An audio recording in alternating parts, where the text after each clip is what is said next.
Hello everyone, welcome to another episode of The Clueless Capitalist with me, Razi and Osman. Today we're going to be looking at a startup in the renewable energy and in the green energy space called EnergyLite. So in today's episode, we're going to be running you through this particular startup, what they do, why we've invested, and we'll be bringing you through their pitch deck. This is a really good different tack from what we had before. We were talking about Bangladesh as a market, and we were talking about just in general about emerging markets and how they provide benefit. But in this one, we want to talk about specifically about EnergyLite as a startup company that we've come across and how they're addressing a particular need here in the region, which we think is actually quite valuable. We wanted to talk through their pitch deck because it is really interesting. And in general, what do we know about renewable energy? Everybody knows this, and we're not making it up when we say that renewable energy is becoming increasingly important. We've got a large demand for renewable energy now. We've noticed, and it's hit the headlines, that some countries are now 100% renewable in some months of a year. So the market trend is definitely going that way.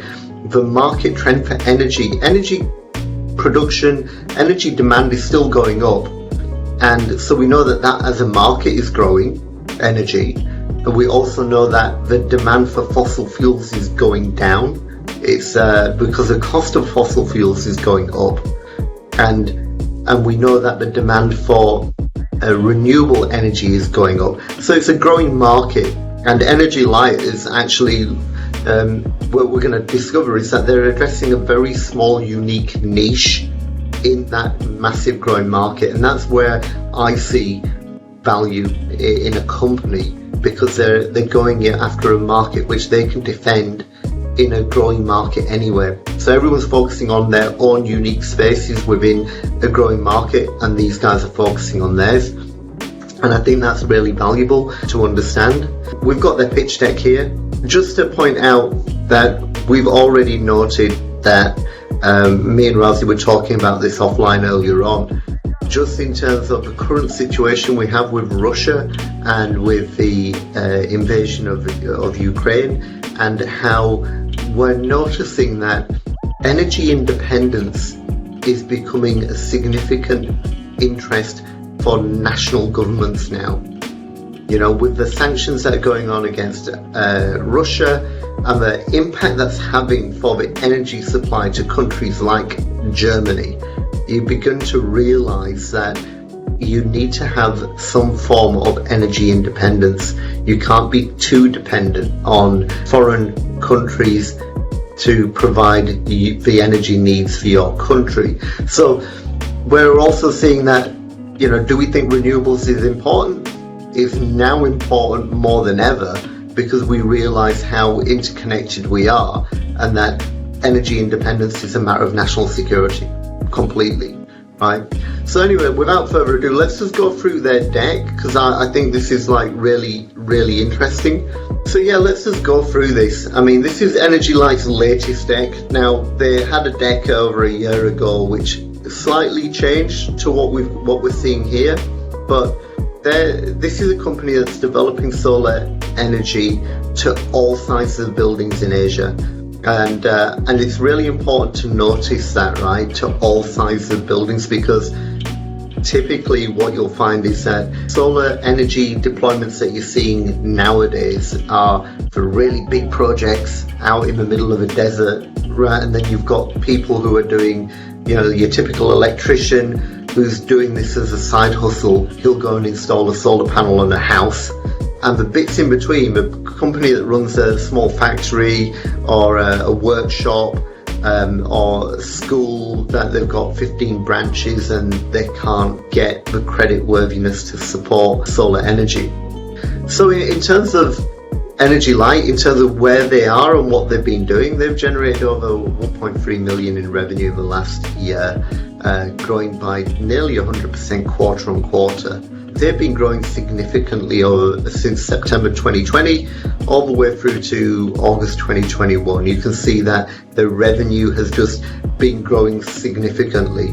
Now, bear in mind that this is COVID. When people talk about, can this company survive? Can this company scale? Well, when there's travel restrictions and things like that, you know that the company's onto something when they can still grow their revenue, still grow their customer base, and they're not having to have like a fleet of like salespeople out on the ground doing, pounding the streets trying to recruit customers. There's something smart going on here, that you can still grow your revenue even when there's significant lockdowns in place. Yeah, I mean, if you look at this case study of Busy Bees Singapore, which is a childcare center brand, they do have a number of buildings where they run their childcare services from. And if you look at what the provider, SP Services, which is the main provider that's government owned in Singapore, they provide electricity at the grid rate of 24 cents per kilowatt hour. And with EnergyLite, the solar rate that they can then avail themselves to is 8 cents per kilowatt hour. So if you just think about it, that's a significant saving if Busy Bees were to switch to EnergyLite. So from 24 cents per kilowatt hour to 8 cents per kilowatt hour. And in the case study of Busy Bees, they want to install solar across all of their 20 centers in Singapore to save up to 70% on their electricity bill. And if you look at the traditional challenge that a small player like Busy Bee would face, and their facility managers would be really reluctant to adopt solar as an energy solution because it is expensive upfront costs, because they know that, look, if you want to install these solar panels, install the system, there's going to be a high upfront development cost, and it can go up to $1 million per megawatt of solar energy.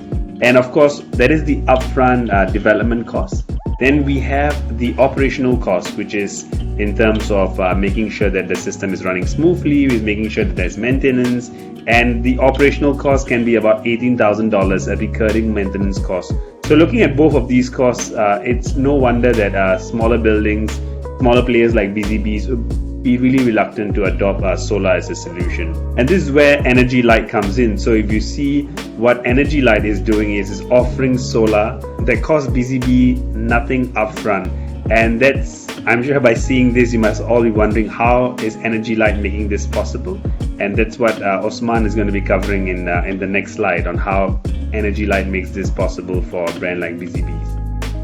Yeah, so it's really interesting, right? That's the biggest challenge, is that the upfront costs and then the ongoing maintenance is like too difficult for most people to do, right? If you're gonna take solar energy, the cost is prohibitive.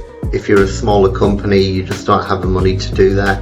And then you've got the other challenge of, well, once it's installed, who's going to maintain that? Who's going to make sure that 7.5 cents per kilowatt hour rate sounds good? Over time, if my performance of the system starts to deteriorate, it doesn't matter, right? Because then I'm still having to go back to the energy grid and take it at 24 cents per kilowatt hour, right? So what EnergyLite are doing is they're providing the operational and maintenance fee to keep that system up and running at optimal capacity, so you don't have a drop off of energy output over a period of years.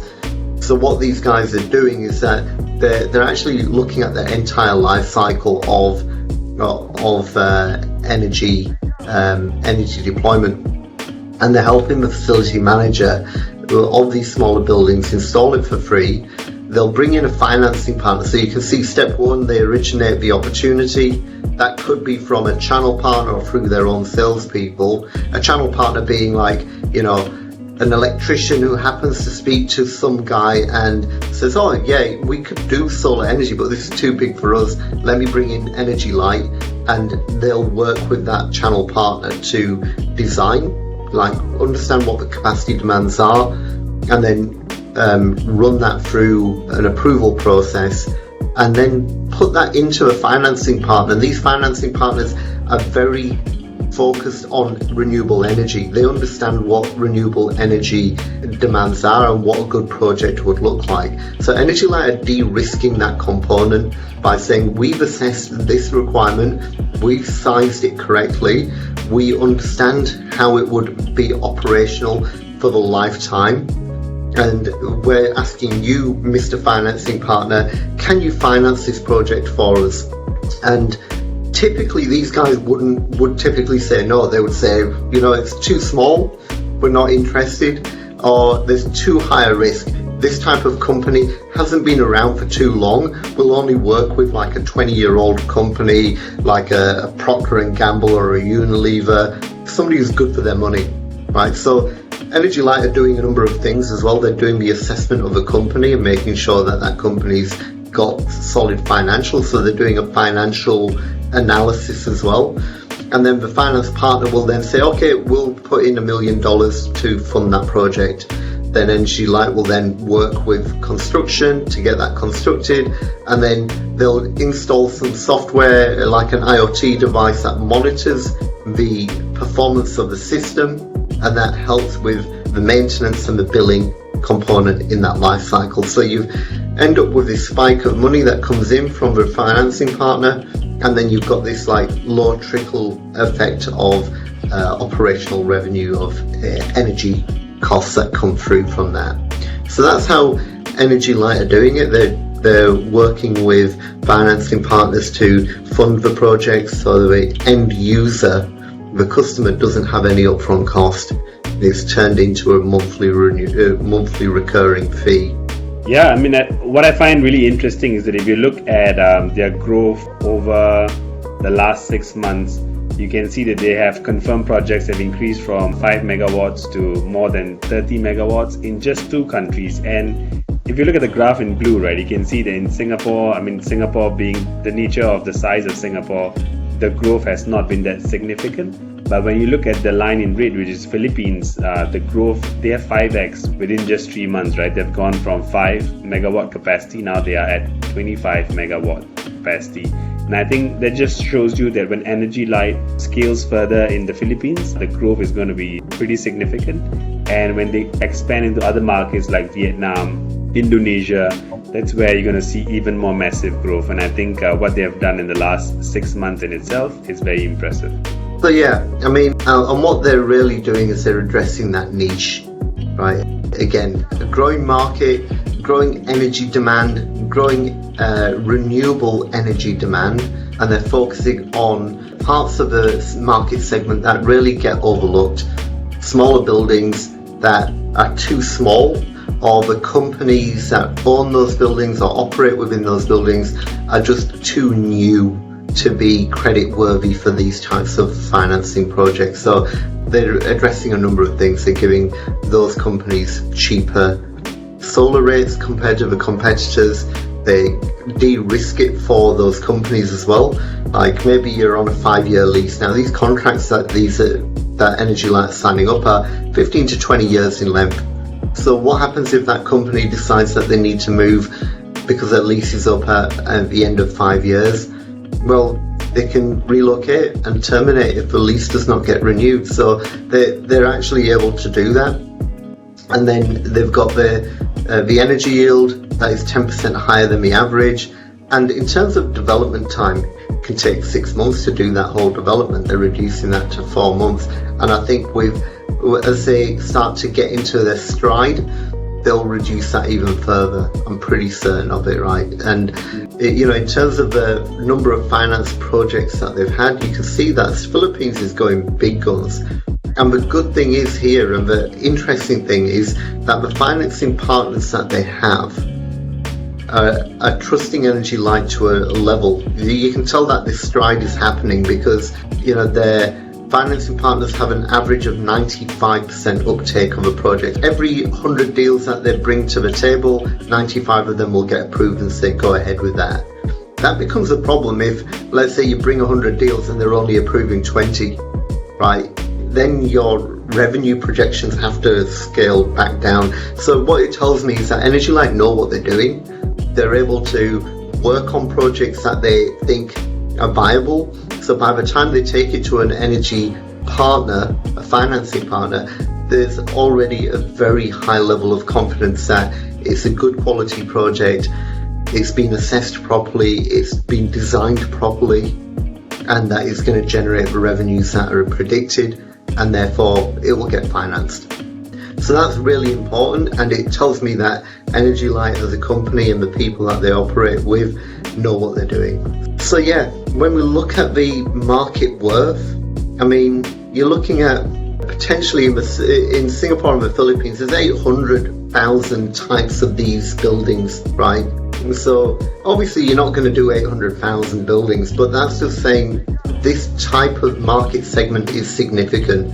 Every building could potentially bring in 100,000 average value, and let's say 30% of them take on solar energy from EnergyLite. That's a 24 billion market potential, right? So that's 30% of those would say, yeah, we'll have solar energy. If that's the percentage that you would typically see, then the market potential just for the Singapore and Philippines is 24 billion Singapore dollars. That's significant, right? So it's not something to overlook. Now, you're probably thinking, well, so what's the big deal about EnergyLite? Why do they have this niche? Now, I work in a big telco, right? I've worked in big telcos, British Telecom, Telstra, Verizon. These guys, when they look at projects, when they're going to go for a bid, they have like lots of people that they would put together to make sure that they win that deal and win that contract. That doesn't change for these other companies like Total, Engie, Macquarie. If they're going to go for a project, they're going to put in cost accountants and sales managers and sales specialists and engineers to validate and construct that project, and all of that cost is a very high upfront cost. So if you've got a small building, it doesn't make it financially viable for these large companies to do that. That's one thing. Right, it's a very real problem for larger companies. They can't pursue these smaller opportunities because the cost of sale is just too high, and they would typically no bid those types of opportunities because it's just too small. They want to go for the large government projects which have got 100 buildings across an entire county or a city or a country at the very least, and they want to do significant chunks of that, and they only go for, let's say, government projects where governments don't go bankrupt typically, right? Or they want to go for a very large company that's been operational for 20 years, so the credit risk is very low, and that means that everyone else that falls in that doesn't fit into that government and large company and low credit risk and high credit worthiness aspect get overlooked. We're talking about renewable energy and it being the savior of our carbon footprint, and yet we're making it financially unviable because the larger players don't want to play in that space, and then we're not able to democratize renewable energy. But here we've got EnergyLite, who are a smaller company. They've worked out how they can cookie cutter this approach of getting solar energy into these smaller companies by de-risking the project, by assessing the company's viability, assessing the energy requirements, and being that trusted party, and then reducing that financial risk for the financing partner. So it's not interesting at the moment to the likes of Total, Macquarie, all of these other players. They'll just say it's not worth it unless the deal is really big, like a large energy project, or that the company has got very low credit risk, right? So that's where EnergyLite are focusing on. The competition just sees it as too hard. So if you were to approach any of these larger companies and say, do you think this is a space that you can operate in? They're going to say, absolutely not, really not worth it. It's not possible, right? That's just the level of, and there is an element of arrogance. They haven't thought of this. They can't, and even if they had, they just can't. They know that their business, from a risk perspective, won't allow them to pursue those opportunities. So their natural reaction is going to be, it can't be done, right? Which I really like, because that means that EnergyLite can work unmolested in those spaces without having to worry about competition too much. They've got their construction workflow tool, which reduces their cost of developing solar projects as well. So it's a project management tool effectively that reduces their manpower costs. And then they've got their tool for predictive maintenance, which helps improve the maintenance cost of the systems by up to 25%. So that's significant as well. And really, I like this aspect of it. They want to make solar accessible for all sizes of buildings. Now, when they say all sizes of buildings, they're talking about all sizes of businesses. So why should it just be the big companies and the big government agencies that can get the benefits of solar? It should be available to everybody. And this is what I like about startups in general. They're looking at the problem, they're looking at that niche, and they're saying, here's an opportunity we can exploit. Yeah, so solar is one of the best tools for reducing carbon footprint and your electricity bill, right? So you're doing that double whammy, right? They're simplifying the process of installing solar just like the banks did for getting a house mortgage, right? And Razi, we talked about this before. Do we like the founders? That's ultimately where it gets to. For me, I speak to Michael quite regularly. Often it's not even work related. It's just sometimes it's just, hey, how are things going? He's literally just come back from the Philippines. He's back in Singapore now. But his background and his pedigree is there. He understands the energy market. He understands what's going on.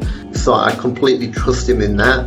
And then you've got Chong, who's like just an out-and-out technical guy. He's got the patents, he's got the knowledge and the experience. So combined, I think the two of them are very, very capable and competent individuals.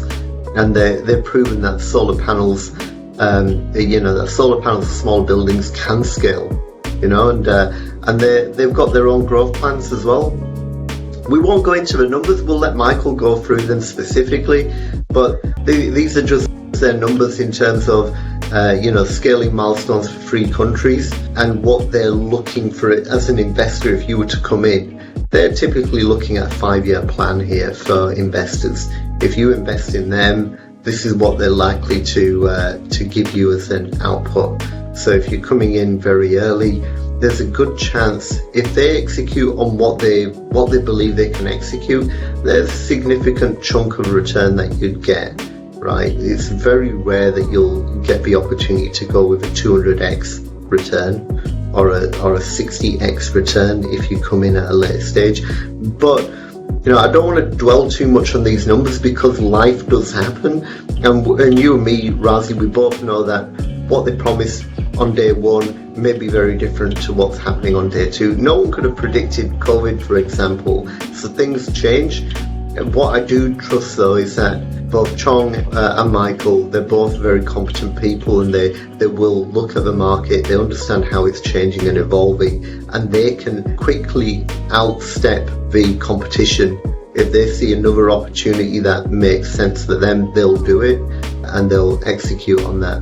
But the risk that they have is, for foreign investors, each country has its own regulation for solar in their country, so every time they would decide to go into another country, they have to really do an assessment of what's going to hold them back, right, in terms of achieving their goal. Because Singapore and the Philippines have got their own specific rules. Then there's the financing partner risk for the new markets.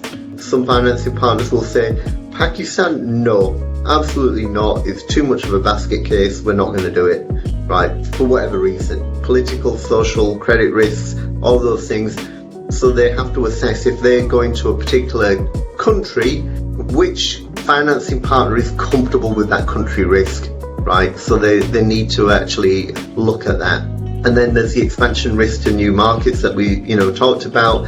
Like for example, the Philippines rates at 27 cents per kilowatt hour in average, while Singapore has an average of 18 cents per kilowatt hour. And each country has got its own energy cost. The only thing that we can really predict at this moment in time is that energy costs are going up, right?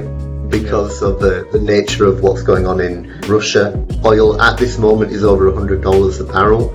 So that impact is happening, gas prices are going up, oil prices are going up, and that's going to cascade into our unit cost for energy consumption, right? So again, talking about what I've mentioned earlier on, this becomes a real issue for, national security.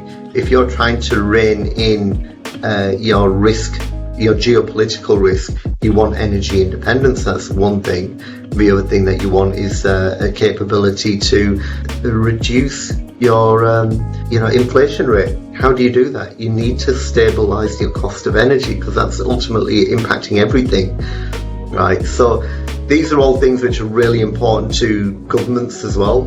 I mean, if you look at the roadmap in the next 24 months, I think it's very interesting. It looks very promising for me as an investor. So in 6 months, they're going to be looking into entering the Bangladesh market, and they're going to improve their technology, right? So they're going to be looking at fully automating the process of solar development, and that's going to help them move from managing 10 projects at a time to 50 projects at a time.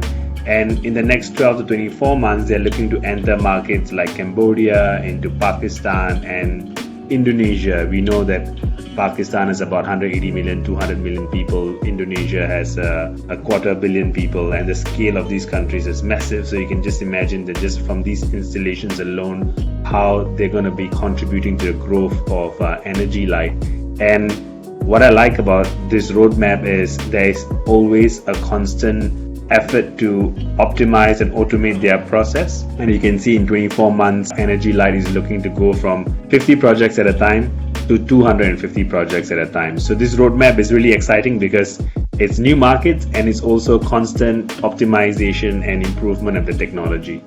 Yeah, and it's definitely worth reiterating that point, right? So, when they're talking about going into new markets, I mean, each market has got its own unique capability. I, for one, have been to Pakistan. We've got one common friend of ours who's just come back from Pakistan. He came back from Karachi, and he was there, and he was saying that power outages were happening all the time. He couldn't work remotely from there because he was working, and then suddenly the lights would go out, right? And so there are particular national risks in particular countries which create huge opportunities for companies like EnergyLite, because the national grid is so unreliable in some countries that being able to have solar energy which provides that energy consistency, forget the price now, just having energy, that's a significant impact on growth for any country. You can't operate your factories because you've got no power, right? So suddenly, if you can operate your factory 24 hours, you can run 3 shifts now a day. That's an impact economically in terms of output for the average Joe on the street who typically can't get a job because the factories don't operate because there's no power for half of the day. But now if the factories can say, well, we're going to be operating 24 hours a day, that means I can employ more people, I can operate more, I can reduce my cost for operations. That's a significant impact for economic growth for a nation as well. And countries like Cambodia and Pakistan, for example, have had that problem for a while. And then the other thing that I really like here is that if you look at the little asterisk, with the same overhead cost and manpower cost, meaning that they feel that they can scale and grow to more projects running concurrently with the same level. So it's not like where you do a project and you need to employ 3 people to do that project, right? And then when you do 2 projects, you need to hire another 3 people, and you do 3 projects, you've got to hire another 3 people. What they're saying is, we understand that there's some activity here in terms of manpower cost for managing their projects, but with the tools that they're developing, they mean they can go from 10 to run 10 concurrently to 50, and then in 24 months they'll be able to shift that from 50 to running 250, so they'll be able to do it at scale, right? And we'll get Michael to talk a little bit more about that later on. They've already got significant commitments from angel investors and VCs. They are raising 2.2 million. I think this is a great opportunity in terms of, even if you're not looking at becoming the next Warren Buffett from this investment, if you're looking at reducing, impacting your carbon footprint in your space, this is a way to encourage that, right? By investing in companies like these. You can't typically do that with a Shell or a Total because they're oil and gas, and they also have their own interest in fossil fuels, whereas EnergyLite is completely focused on renewable. So if you're a carbon footprint minded investor, then this is a way to put your money where your mouth is as well.